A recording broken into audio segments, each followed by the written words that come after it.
Industries across the country are bracing as freight rail workers edge closer to a strike.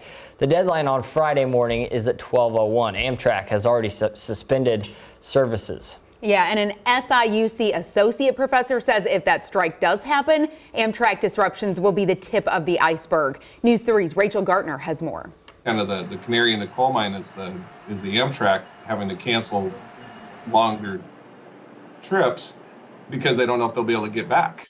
SIUC Associate Professor of Operation Management Greg DeYoung has extensive experience in supply chains and how they operate.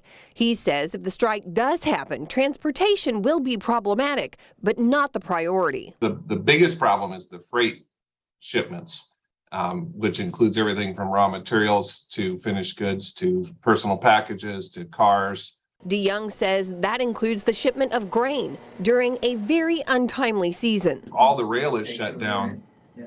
That's going to have a really bad effect. And of course, it's middle of September now, so harvest time it's here. And so that's going to be an immediate effect that will be seen as the harvest travels across the country. DeYoung estimates about 30% of goods will be freight on a train during one point or another during its shipment to its destination. Because it's super efficient. It's much more efficient and effective for longer distance travel than a truck typically is.